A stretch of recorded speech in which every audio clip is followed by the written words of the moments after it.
ভিডিওটি দেখার আগে সবার কাছে ছোট্ট একটি রিকোয়েস্ট করতে চাই, প্লিজ প্লিজ প্লিজ যারা ভিডিওটি দেখবেন সবাই একটা করে সাবস্ক্রাইব করে দিবেন। রাত 10টা কি 11টা, নদীর উপরে নির্মাণাধীন ব্রিজের কিনারায় দাঁড়িয়ে আছে আরুষি। চুলগুলো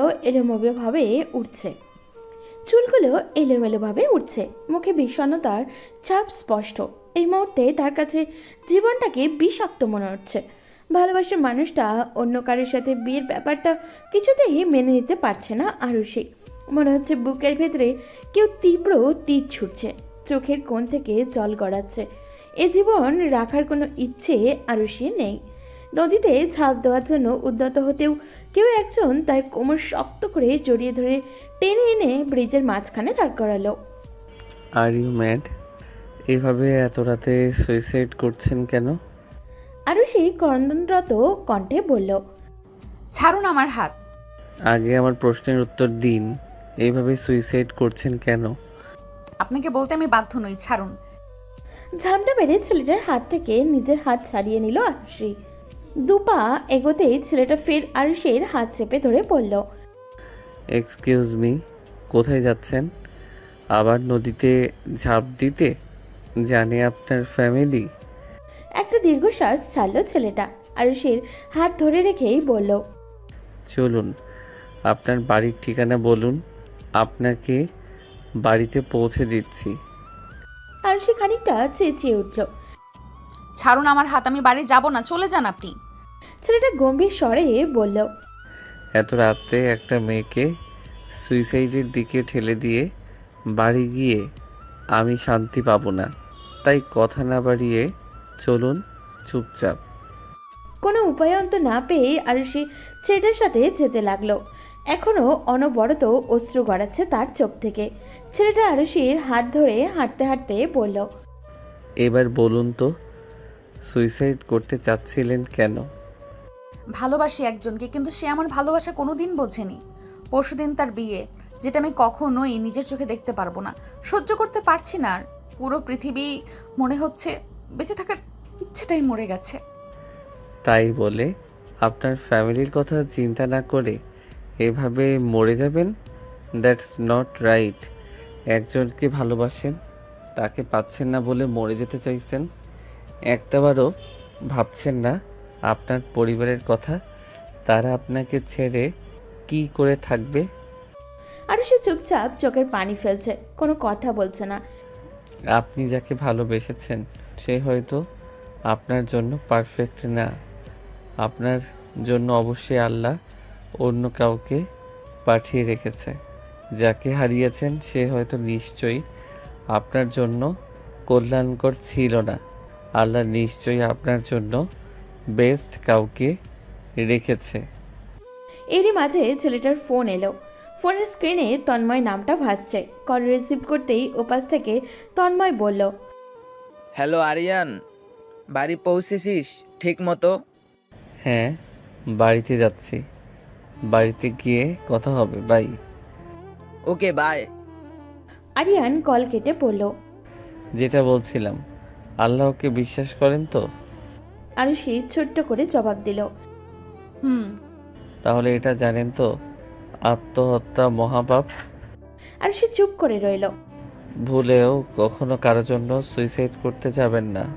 বিশ্বাস রাখবেন পৃথিবীর কোথাও না কোথাও আপনার জন্য কেউ না কেউ আছে।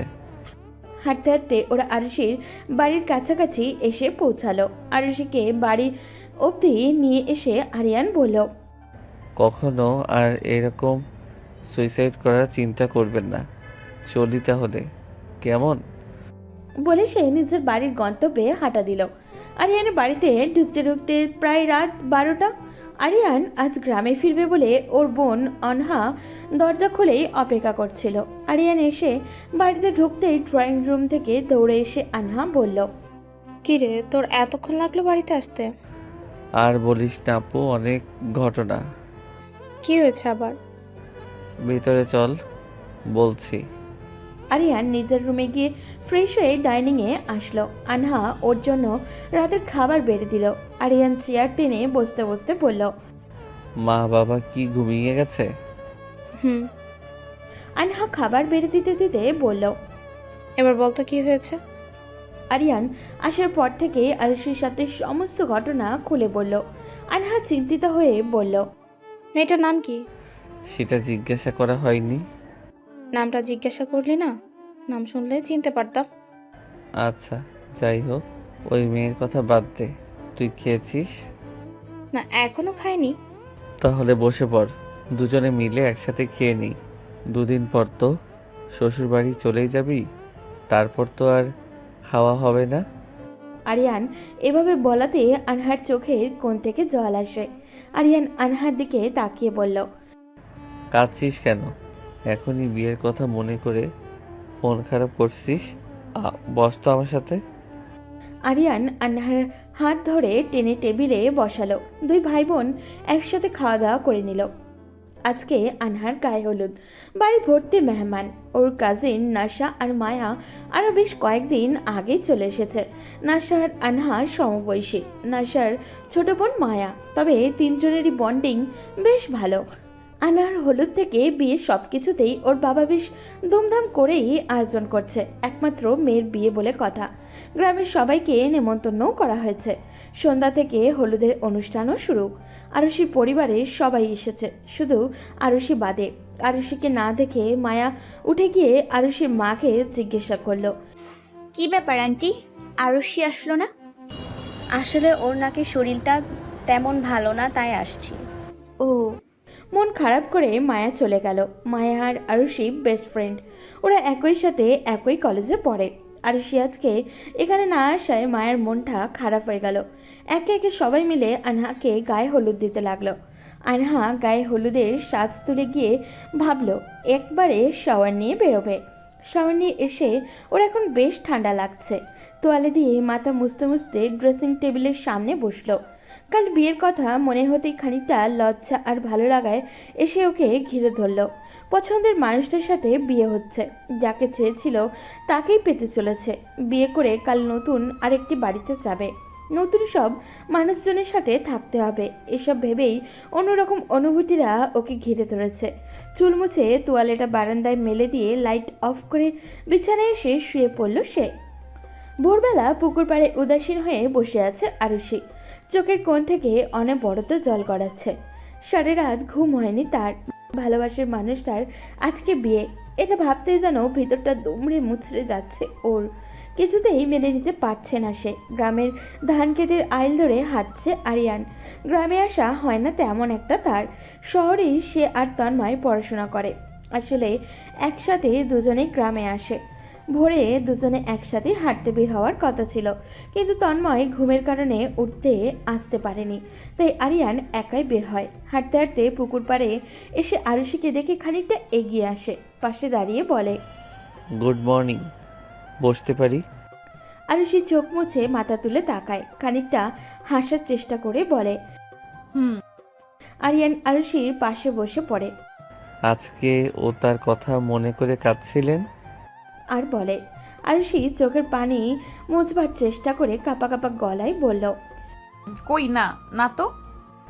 আচ্ছা, সে যাই হোক, সেদিন তো আপনার সঙ্গে পরিচয়ই হয়নি, নামটাও জানা হয়নি। নাম কি আপনার? আরুষি। ও, নাইস নেম। প্রত্যুত্তরে আরুষি কিছু বলল না। বেশ কিছুক্ষণ নীরবতায় কেটে যায়। নীরবতা ভেঙে আরুষি প্রথম বলে, আপনাকে তো আগে গ্রামে দেখিনি, বেড়াতে এসেছেন নাকি? তেমনটাই বলতে পারেন। আমার নিজ বাড়িতে 1-2 দিনের থাকাটা বেড়ানোই বলা যায়। এখানে আপনার বাড়ি? হুম, তবে থাকা হয় না এখানে। আমি আর আমার এক ফ্রেন্ড শহরে থেকে পড়াশোনা করি। ও আচ্ছা। বেশ কিছুক্ষণ কথা হয় ওদের। উঠে আসার আগে আরিয়ান বলে, কাল তো আপনাকে আমার বোনের গায়ে হলুদে দেখলাম না। আজ কিন্তু বিয়েতে আসতেই হবে, অবশ্যই আসবেন কিন্তু। আরুষি অবাকের চরম পর্যায়ে চলে গেল। অবাক হওয়া কণ্ঠে বলল, মানে আনহা আপু আপনার বোন? হুম, বোনের বিয়ের জন্যই মূলত গ্রামে আসা। আরুষি ছোট্ট করে জবাব দিল। ও আচ্ছা, উঠি আমি, আসবেন কিন্তু আজ। আরিয়ান চলে গেল। আরুষি মনটা আবারও বিষাদে ভরে উঠল। যাকে ভালোবাসে তার বিয়েতে যাবে কি করে? চোখের সামনে ভালোবাসার মানুষটার বিয়ে তো সে আর সহ্য করতে পারবে না।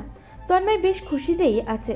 ভাইয়ের বিয়ে আজকে, ওর বড় ভাই রায়ানের বিয়ে আনহার সাথে। তন্ময় আর আরিয়ান ছোটবেলা থেকেই বেস্ট ফ্রেন্ড, তাই আরিয়ানের বাড়িতে যাওয়া আসা প্রায়ই হতো। তাই আনহার সাথেও তন্ময়ের বেশ ভালোই সম্পর্ক।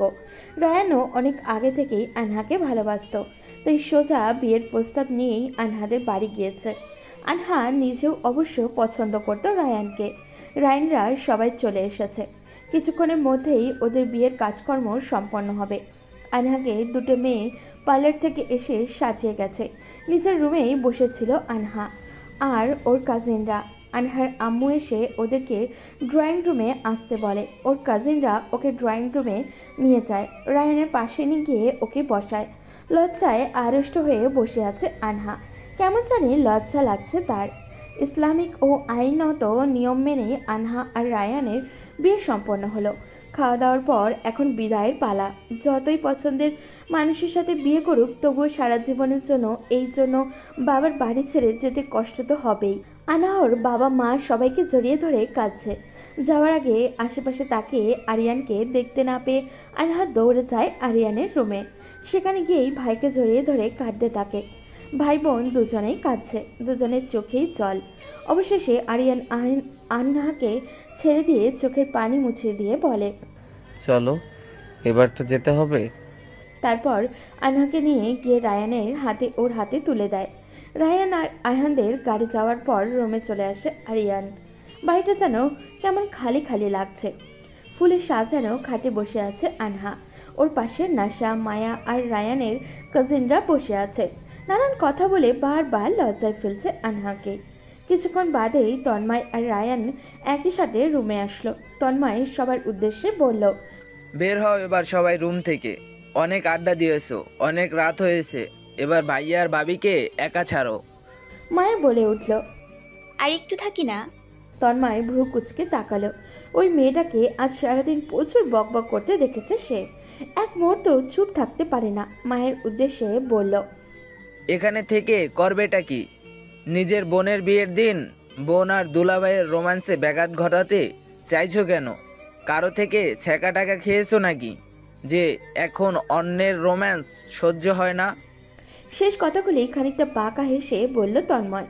তন্ময়ের কথায় উপস্থিত সবাই হেসে ফেলল। মায়া খানিকটা রাগী গলায় বলল, কি বললেন আপনি? আমি ছ্যাঁকা খেয়ে এসেছি? তাই তো মনে হচ্ছে। বলেই ঠোঁট চেপে হাসল তন্ময়। মায়া রাগ করে রুম থেকে বেরিয়ে গেল। ওর পিছন পিছন এক এক করে সবাই রুম থেকে বেরিয়ে গেল। রায়ান দরজাটা বন্ধ করে এসে দুজনে একসাথে নামাজ পড়ে নিল। জায়নামাজগুলো কাবাডে রেখে এসে আনহার সামনাসামনি বসলো। আনহা খানিকটা ইতস্তত বোধ করলেও বাইরে সেটা প্রকাশ করলো না। রায়ান আনহার গলায় একটা গোল্ড চেন পরিয়ে দিয়ে বলল, এটা তোমার জন্য। পছন্দ হয়েছে তো? আনহার উপরে নিচেও হ্যাঁ বোধক মাথা নাড়ালো। লজ্জায় কথা বলতে পারছে না সে। সব কেমন গলায় এসে আটকে যাচ্ছে। আনহার এমন অবস্থা দেখে রায়ান হেসে ফেলল আর বলল, এত লজ্জার কি আছে? আমি জানি তুমি আমাকে বিয়ের আগে থেকেই পছন্দ করো, রাইট? আনহা আরও খানিকটা মাথা নিচু করে ফেলল। রায়ান ফের বলল, কি ঠিক বললাম তো? আনহা এবারও চুপ। রায়ান বলল, জানো, যেদিন তোমাকে প্রথম দেখেছিলাম সেদিনই মনে হয়েছিল আমি তোমার প্রেমে পড়ে গেছি। সেদিন থেকেই আমার মনের সবটুকু জুড়ে শুধু তুমি। তোমাকে খুব খুব ভালোবাসি। আনহা ধীর কণ্ঠে বলল। আমিও আপনাকে ভালোবাসি। উদাসীন মনে বারান্দায় বসে আছে আরুষি। মায়া কলেজে যাওয়ার জন্য রেডি হয়ে আরুষিদের বাড়ি আসলো। আরুষিকে রুমে না পেয়ে বারান্দায় চলে গেল। ওর পাশে বসে বলল, কি রে, কালো তো গেলি না কেন বলতো? আরুষি মনে মনে ভাবছে, কিভাবে তোকে বলবো বল আমি যে রায়ানকে ভালোবাসি? ওর বিয়েতে যাব কিভাবে বল? নিজের চোখে কি করে ওর বিয়ে দেখতাম আমি? আরুষি আস্তে করে জবাব দিল, শরীর ভালো ছিল না। এখন তাড়াতাড়ি রেডি হয়ে নে, কলেজে যাব। আমি যাব না, ভালো লাগছে না আমার, তুই যা। সামনে এক্সাম আরুষি, এখন না গেলে অনেক ইম্পর্টেন্ট ক্লাস মিস করবি তুই। তোর থেকে নোটস নিয়ে নিব। আরুষির মা রুমে ঢুকতে ঢুকতে বললেন, কোনো কথা না আরও, তাড়াতাড়ি রেডি হ, মায়ার সাথে কলেজে যা। আরুষি অসহায় ফেস করে বলল, মা, শরীর ভালো লাগছে না আমার। আর কোনো কথা শুনতে চাই না তোর, তাড়াতাড়ি রেডি হয়ে বের হ। আরুষি কোনো উপায় না পেয়ে মন খারাপ করে রেডি হতে চলে গেল। রেডি হয়ে এসে দুজনে একসাথে বেরিয়ে পড়ল। গ্রামের রাস্তা ধরে হেঁটে বাজারে এসে রিকশায় করে কলেজ যেতে হয় ওদের। দুজনে বাজারে এসে দাঁড়াতেই দেখা হয় তন্ময় আর আরিয়ানের সাথে। তন্ময়কে দেখেই ভেঙচি কেটে অন্যদিকে মুখ ঘুরিয়ে দাঁড়ায় মায়া। আরিয়ান এগিয়ে এসে কথা বলে, আরে কেমন আছো তোমরা দুজন একসাথে? আরুষি হালকা হেসে বলল, এই তো ভালো, আপনি? ভালোই, কিন্তু তুমি আর মায়া? মায়া এবার আরিয়ানকে বলল। আমি আর আয়ুষী বেস্ট ফ্রেন্ড, কলেজে যাচ্ছি। আরিয়ান মায়াকে বলল। ও আচ্ছা, চলো তোদের দিয়ে আসি। মায়া বলল। লাগবে না ভাইয়া, তুমি চলে যাও, আমরা যেতে পারবো। মায়া আর আরুষি চলে গেল। সেদিকেই অপলক দৃষ্টিতে তাকিয়ে থাকে আরিয়ান। তন্ময় ওর কাছে গিয়ে বলল, ওইদিকে কি দেখছিস এভাবে? আরুষিকে, মেয়েটা ভীষণ সুইট। তন্ময় এবার ওর কাঁধে ধাক্কা দিয়ে বলে, ব্যাপার কি বলতো? I think I fall in her love. বাব্বা, তুইও প্রেমে পড়লি ভাই। বলে দে ওকে তোর মনের কথা। সময় হলে বলবো।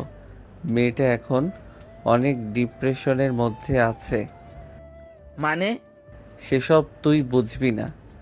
বলে আরিয়ান বাইকে উঠে বসতে বসতে বলল, চল কোথায়?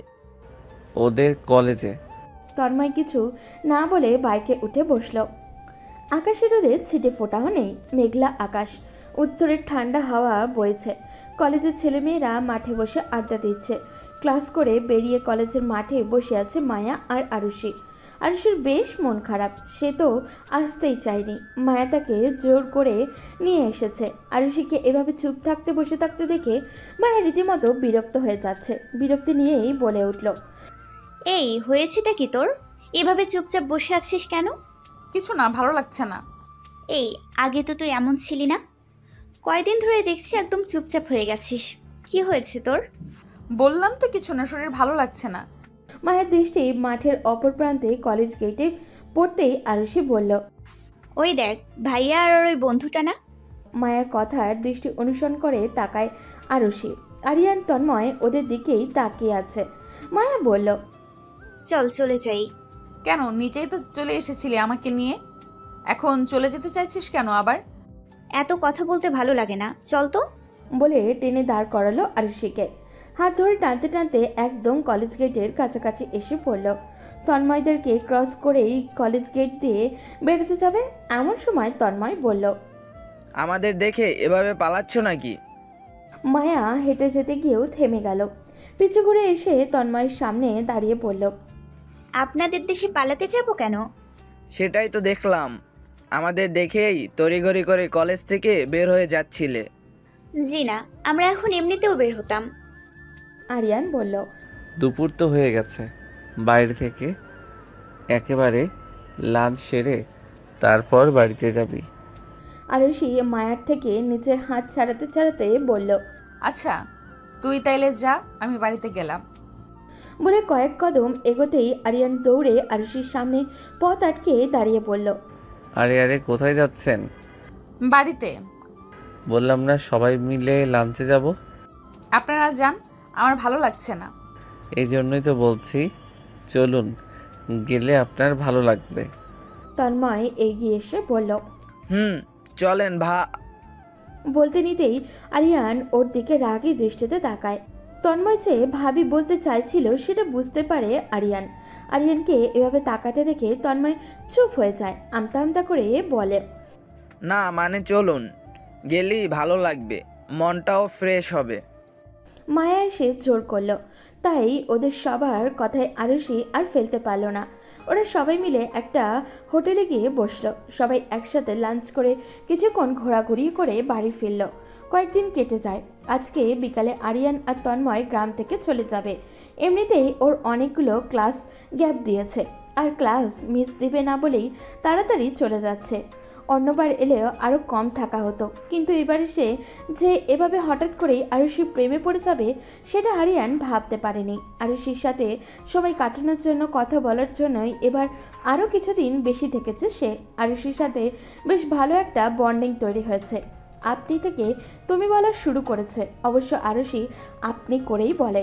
তন্ময় আর মায়ের মধ্যেও বেশ ভালো একটা ফ্রেন্ডশিপ বন্ডিং তৈরি হয়েছে। পরন্ত বিকেল, সূর্যের তেমন তেজ নেই বললেই চলে। উত্তরের ঠান্ডা হাওয়া বইছে। আরুষি ওর রুমের বারান্দার চাদর গায়ে জড়িয়ে বেশ বসে বসে বই পড়ছিল। মায়া দৌড়ে এসে বলল, ভাইয়ারা চলে যাচ্ছে, দেখা করতে চাই তোর সাথে।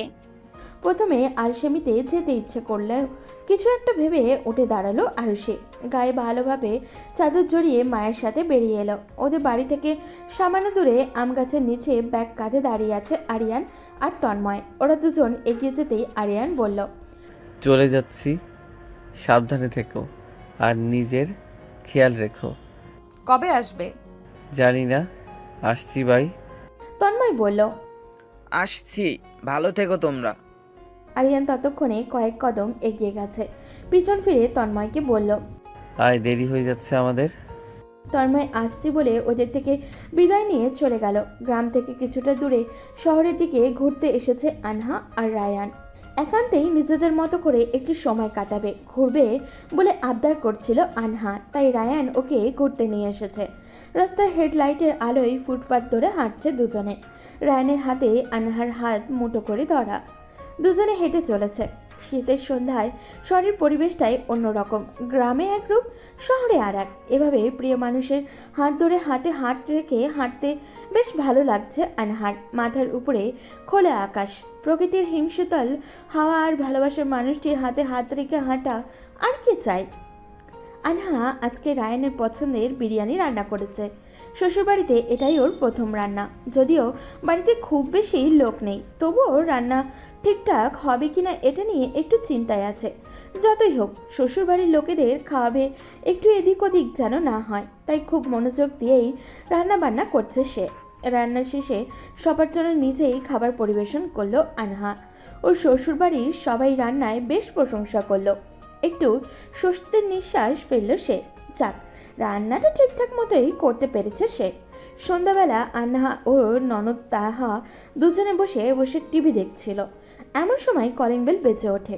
তাহা বলল, ভাবি তুমি বসো, আমি দেখছি।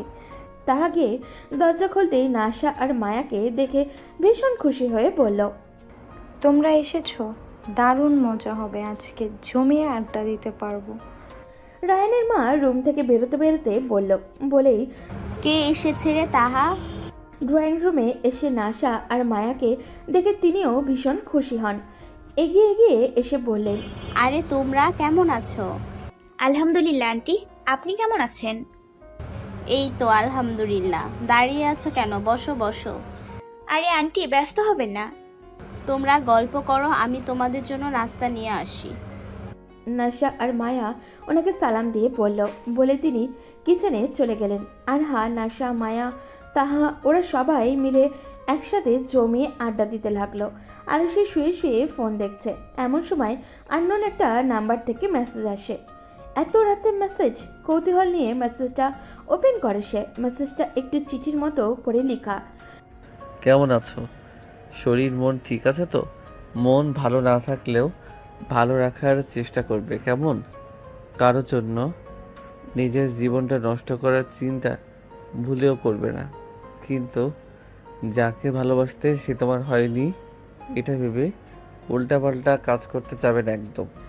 তুমি লাইফে আরও ভালো কাউকে ডিজার্ভ করো। সো তোমাকে ভীষণ ভালোবাসবে, ভীষণ হ্যাপি রাখবে। দেখো, নিজের খেয়াল রেখো, যত্ন নিও।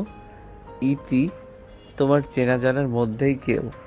মেসেজটা পড়ে একটু ভাবতে বুঝতে পারলেও এটা আরিয়ান ছাড়া কেউ হবে না, কারণ ওর ব্যাপারে এসব শুধু আরিয়ানই জানে। আরও বেশ কয়েকবার মেসেজে চোখ বোলালো। শিওর হওয়ার জন্য নাম্বারে ডায়াল করলো সে। 2-3বার রিং হতেই রিসিভ করলো আরিয়ান। আর সে বলল, আপনি আরিয়ান তাই না? আরিয়ান হেসে ফেলল। বুঝে ফেললেই তাহলে? না বোঝার কি আছে? আপনি ছাড়া আমার ব্যাপারে আর কেই বা এত সব জানে? তবে 1 মিনিট, আমার নাম্বার পেয়েছেন কোথায়? তোমার বেস্ট ফ্রেন্ড যে আমার কাজিন, সেটা কি ভুলে গেছো? মায়া দিয়েছে? হুম, মায়ার থেকেই নিয়েছি। ও আচ্ছা। যেগুলো মেসেজে বলেছি সেগুলো মনে থাকবে তো? হুম। আচ্ছা, গুড নাইট। কাল এক্সাম আছে, দোয়া করো আমার জন্য। গুড নাইট, রাখছি। বলে কল কেটে দিল আরুষি। নিজের অজান্তেই ঠোঁটের কোণে হাসি ফুটে উঠল। মানুষটা কি সুন্দর বোঝে তাকে, কি সুন্দর করে সব কিছু বোঝায়, সাপোর্টও দেয়। ছেলেটার সাথে কথা বলে মনটাও হালকা লাগছে আরুষির। ফোনটা পাশে রেখে কম্বল গায়ে জড়িয়ে শুয়ে পড়ল সে। গ্রামে ভীষণ ঠান্ডা। সন্ধ্যা নামতেই চারিদিকে কুয়াশায় ঢেকে যায়। আর রাত বাড়তে বাড়তে ঠান্ডাও বাড়তে থাকে। কম্বল জড়িয়ে শুয়ে পড়তেই ঘুমের দেশে তলে যায় আরুষি। বেশ কয়েক মাস পর আজ গ্রামে ফিরছে আরিয়ান তন্ময় দুজনেই।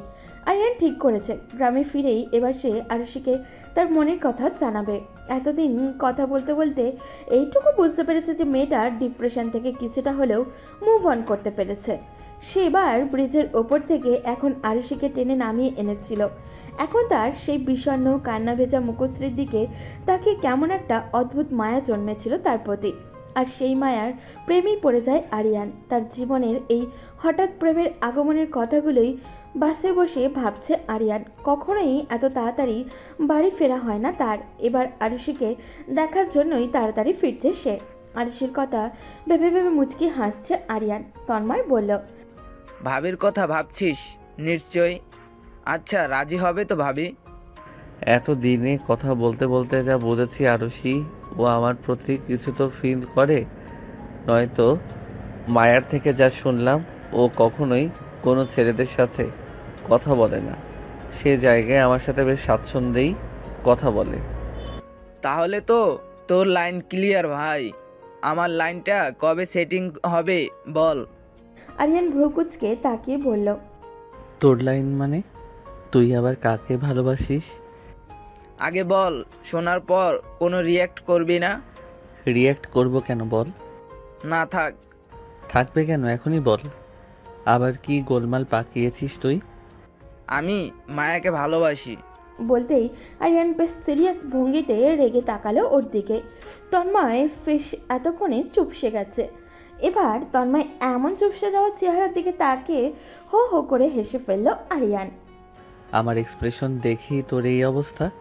তো মায়ার বাবাকে বলবি কি করে ওনার মেয়েকে যে তুই ভালোবাসিস? উনি কিন্তু ভীষণ রাগী। প্লিজ তুই একটু ম্যানেজ করে নিস ভাই। আচ্ছা, দেখা যাক। দেখা যাক না, বল ম্যানেজ করবি। আচ্ছা ভাই, করব।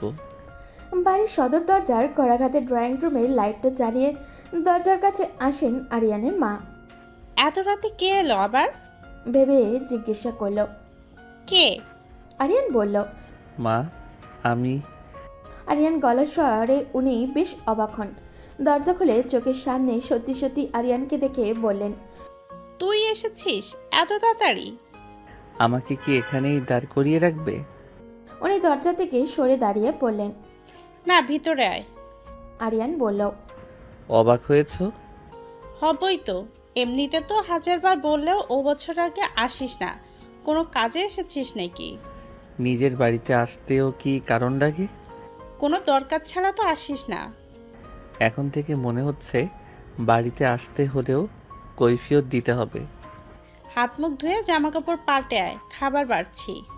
খেয়ে এসেছি আমি, ভীষণ টায়ার্ড হয়ে আছি, রুমে গেলাম। বলে কাদের ব্যাগ নিয়ে নিচের রুমে চলে যায় আরিয়ান। উনিও ড্রয়িং রুমে লাইট নিভিয়ে রুমে চলে গেলেন। সকালবেলা আরিয়ান তন্ময়দের বাড়িতে যায়। দুজনে ড্রয়িং রুমে সোফায় বসে আড্ডা দিতে ব্যস্ত। নিজের রুম থেকে বেরিয়ে কিচেনে যাওয়ার সময় ড্রয়িং রুমে আরিয়ান আর তন্ময়কে বসে থাকতে দেখে নিজের চোখেই যেন বিশ্বাস করতে পারে না আনহা।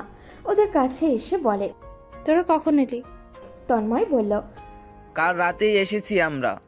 তুমি তোমার রুমে ছিলে বলে আমাকে দেখোনি ভাবি। আনহা আরিয়ানের পাশে বসে বলল। তা কি মনে করে এত তাড়াতাড়ি গ্রামে ফেরা দুজনের? তন্ময় আবার বলল। সেটা তোমার ভাইকেই জিজ্ঞেস করো ভাবি। আনহা আরিয়ানকে বলল। কি ব্যাপার বলতো, গ্রামে কারো প্রেমে টেমে পড়লি নাকি? তন্ময় বলল।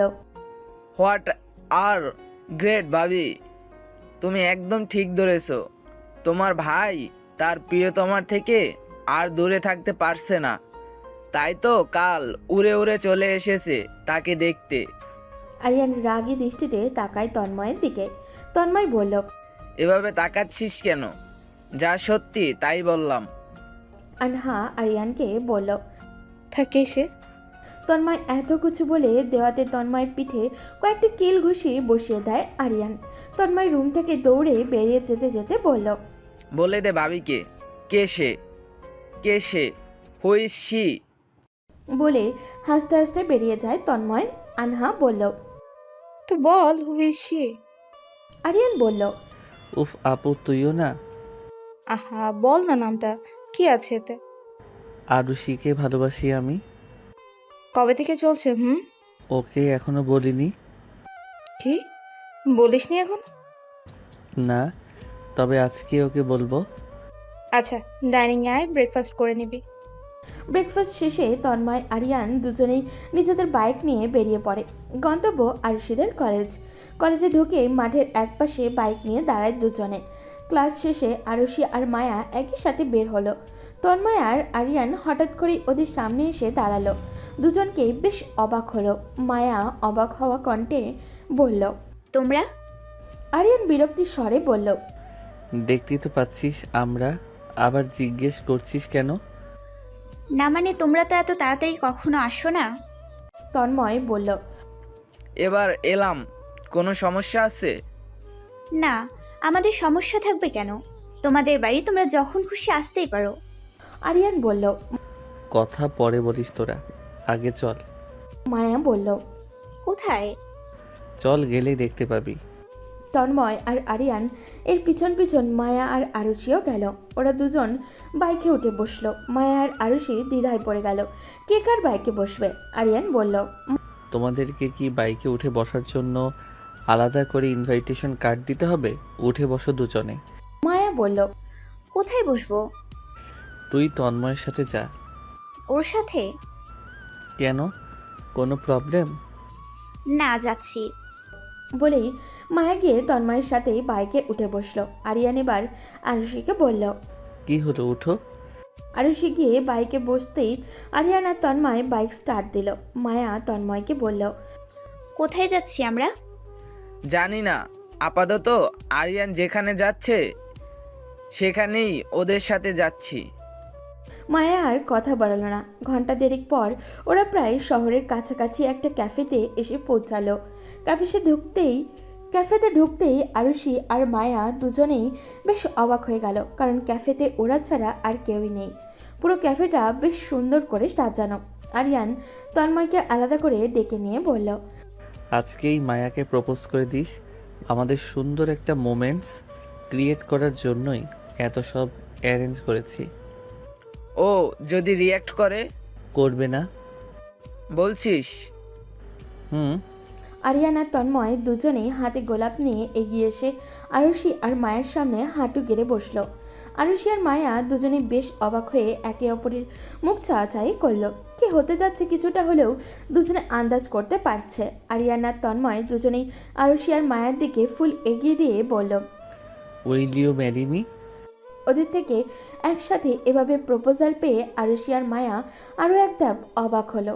আরিয়ান আর তন্ময় দুজনেই ওদের উত্তরের অপেক্ষায় তাকিয়ে আছে। Yes I will.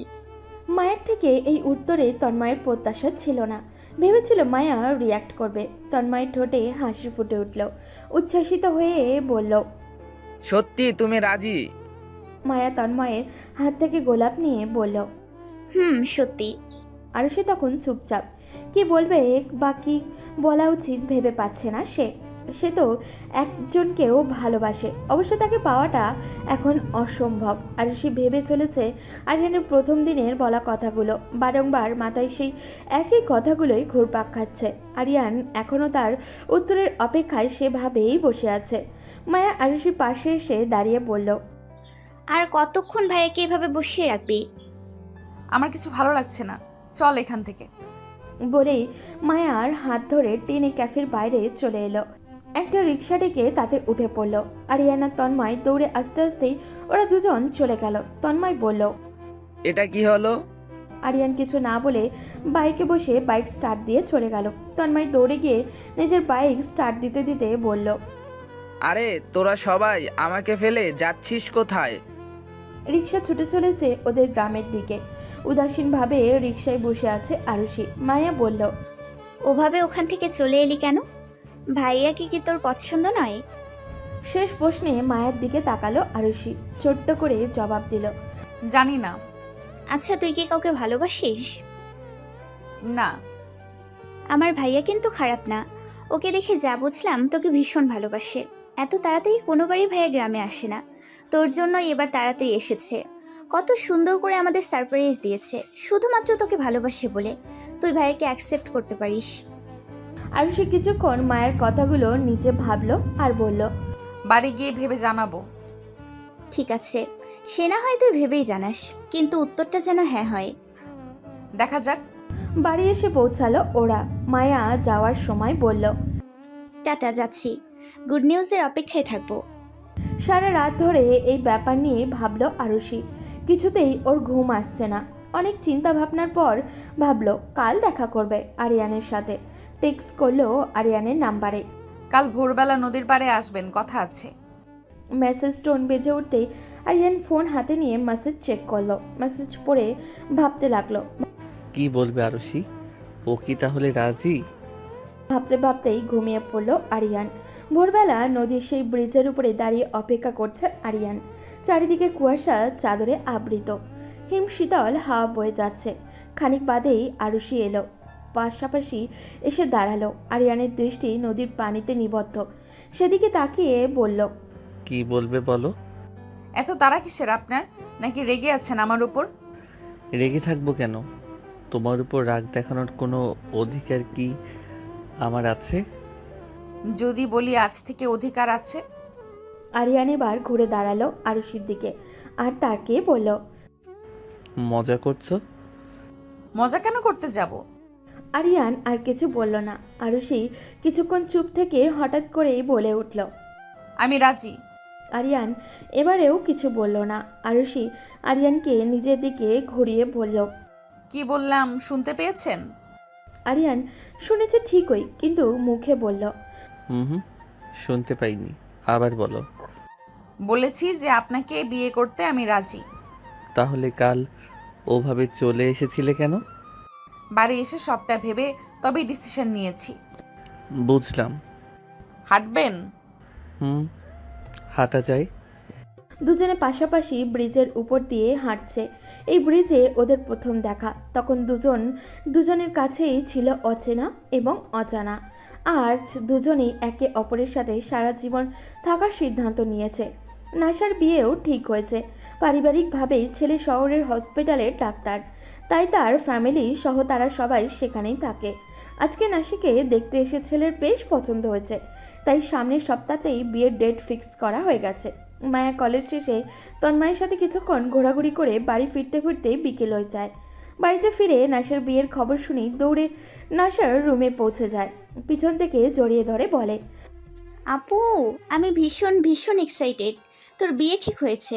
তা আমাদের হবুদুল্লা ভাইয়ের নাম কি? ঘুম থেকে উঠেই মায়ার মাথাটা গরম হয়ে গেছে।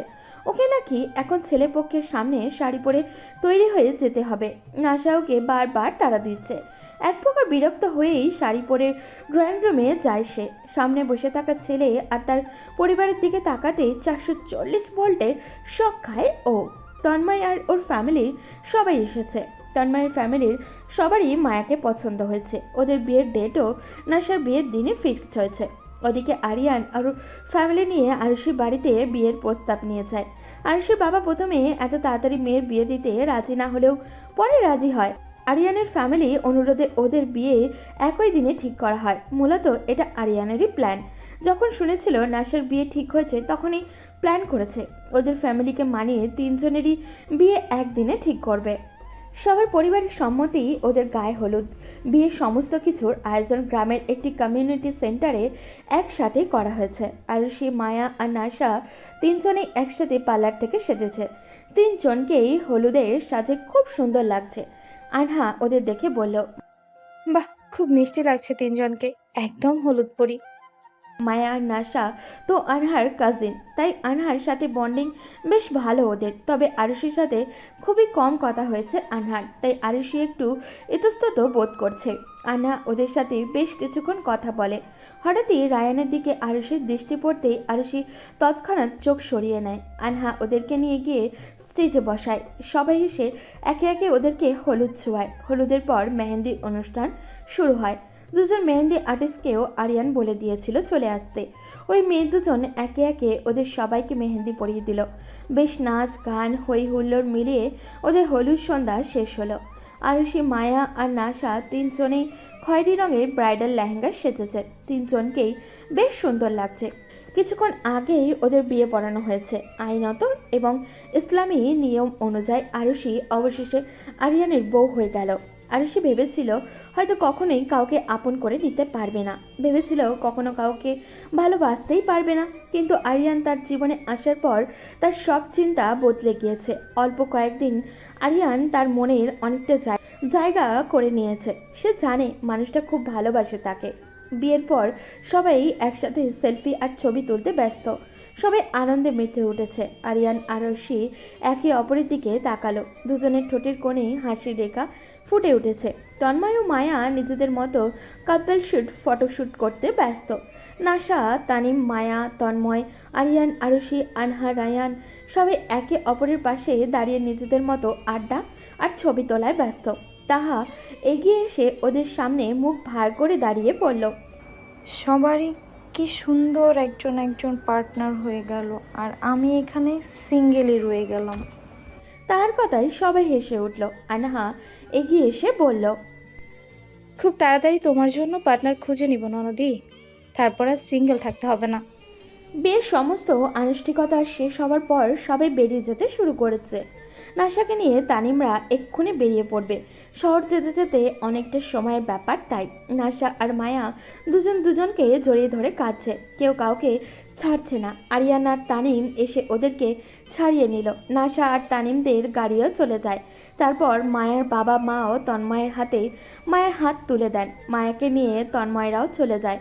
আরিয়ান, আরুষি একে একে বেরিয়ে পড়ে। সবার বিদায়ের পর কমিউনিটি সেন্টারের আঙিনা যেন এক অদ্ভুত নীরবতায় ছেয়ে গেল। চারপাশে ছড়িয়ে ছিটিয়ে থাকা ছোটোখাটো জিনিস গোছানোর দায়িত্বে ব্যস্ত কিছু লোক। অন্যদিকে আরিয়ান, আরুষি গাড়িতে চুপচাপ বসে আছে। গাড়ি চলতে শুরু করার পরও দুজনের মাঝে কোনো কথা হয়নি। গাড়ির জানালার বাইরে আরুষিকে তাকিয়ে থাকতে দেখে আরিয়ান হঠাৎই বলল, কিসের এত চিন্তা করছো? আরুষি একটু চমকে তাকালো আরিয়ানের দিকে। তারপর নরম স্বরে বলল, চিন্তা না, হঠাৎ সব কিছু এত দ্রুত হয়ে গেল যে মনে হচ্ছে যেন স্বপ্ন দেখছি। আরিয়ান মৃদু হেসে বলল, স্বপ্ন না, এটা আমাদের নতুন জীবনের শুরু। ইনশাল্লাহ সব ঠিকঠাকই হবে। আরুষি হাসলো। দারুণ দেখালো সেই হাসি। তার মনের ভেতরে এক ধরনের প্রশান্তি বয়ে গেল। আরিয়ান সত্যি একজন ভালো মানুষ।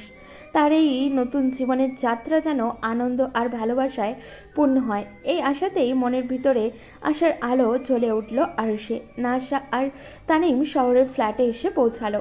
দিনভর নানান আয়োজনের পর দুজনেই বেশ ক্লান্ত, কিন্তু একসাথে এই নতুন যাত্রার উত্তেজনাও তাদের মনে গভীর স্পষ্ট। রাতের খাবারের পর তানিম নিজের রুমের দরজা খুলে ভেতরে ঢুকেই মৃদু হেসে বলল, এটা আমাদের ছোট্ট পৃথিবী, কেমন লাগছে? নাশা চারপাশ তাকিয়ে দেখল। ফ্ল্যাটের ঘরগুলো বেশ গোছানো, সাজানো। বিছানার উপরে গোলাপের পাপড়ি ছড়িয়ে আছে। জানালার পর্দায় মৃদু বাতাসের স্পর্শ, ঘরে হালকা ল্যাভেন্ডারের সুগন্ধি। নাশা মুগ্ধ হয়ে বলল, খুব সুন্দর। তানিম ধীরে ধীরে তার কাছে এসে হাত ধরে বলল, ক্লান্ত তো, কিছুক্ষণ বিশ্রাম নাও। নাশা বলল, আমি ঠিক আছি।